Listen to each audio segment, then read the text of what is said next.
Hi friends, ಎಲ್ಲರಿಗೂ ನಮಸ್ಕಾರ. Welcome to our channel. ನೋಡಿ, ಇವತ್ತು ನಾನು ಬೇಲ್ಪುರಿ ಮಾಡೋದು ಹೆಂಗೆ ಅಂತ ತೋರಿಸ್ತಾ ಇದ್ದೀನಿ. ನಾವು ಹೊರಗಡೆ ಬೇಲ್ಪುರಿ ತಿನ್ನೋದಕ್ಕಿಂತ ಈ ರೀತಿ ನಾವು ಮನೆಯಲ್ಲೇ ಟೇಸ್ಟಿಯಾಗಿ ಮಾಡ್ಕೋಬೋದು. ತುಂಬ ಟೇಸ್ಟಿಯಾಗಿರುತ್ತೆ. ಸೇಮ್ ನಾವು ಆಚೆ ಅಂಗಡಿಯಲ್ಲಿ ಹೆಂಗೆ ತೊಗೊಂಡು ತಿಂತೀವೋ ಅದೇ ರೀತಿ ಇರುತ್ತೆ. ಇಲ್ಲಿ ನಾನು ಮೀಡಿಯಮ್ ಸೈಜು 2 ಟೊಮೊಟೊ ಸಣ್ಣಕ್ಕೆ ಹಚ್ಚಿಟ್ಕೊಂಡಿದ್ದೀನಿ. 2 ಈರುಳ್ಳಿನ ಹಚ್ಕೋಬೇಕು.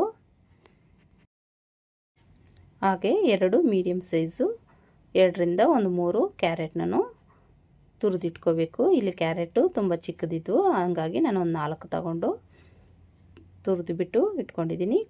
ಸ್ವಲ್ಪ ಕೊತ್ತಂಬರಿನೂ ಸಣ್ಣಕ್ಕೆ ಹೆಚ್ಕೋಬೇಕು. ಇಲ್ಲಿ ನೋಡಿ, ಒಂದು ಪಾತ್ರೆ ತಗೊಂಡು ಅದಕ್ಕೆ ಕಡಲೆಪುರಿನ ಸೇರಿಸ್ಕೋಬೇಕು.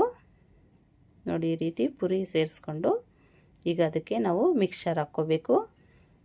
ನಮಗೆ ಯಾವ ಮಿಕ್ಸರ್ ಆದರೂ ಪರವಾಗಿಲ್ಲ, ಹಾಕ್ಕೋಬೋದು. ಇಲ್ಲಿ ನೋಡಿ, ಮಸಾಲೆ ಕಡಲೆ ಬೀಜನೂ ಸೇರಿಸ್ಕೊಂಡು ಇನ್ನೂ ಸ್ವಲ್ಪ ಮಿಕ್ಸರ್ನ ಸೇರಿಸ್ಕೊಂಡು ಈಗ ನಾವು ಸಣ್ಣಕ್ಕೆ ಹಚ್ಕೊಂಡಿದ್ದೀವಲ್ಲ ಟೊಮೊಟೊ, ಅದು ಮತ್ತು ಈರುಳ್ಳಿ, ಕ್ಯಾರೆಟು, ಕೊತ್ತಂಬರಿನೂ ಸೇರಿಸ್ಬಿಟ್ಟು ಚೆನ್ನಾಗಿ ಮಿಕ್ಸ್ ಮಾಡ್ಕೋಬೇಕು.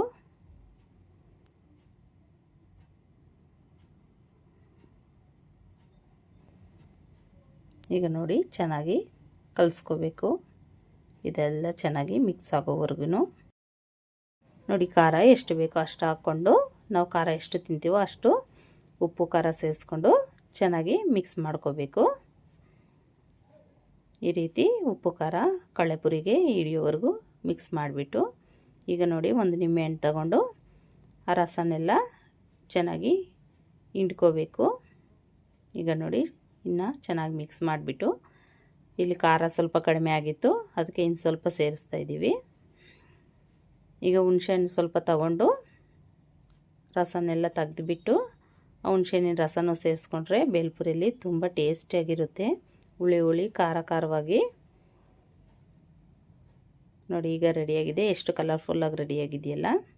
ಈಗ ನೋಡಿ, ತಿನ್ನೋದಕ್ಕೆ ನಾವೆಲ್ಲ ಸರ್ವ್ ಮಾಡ್ಕೊತಾ ಇದ್ದೀವಿ.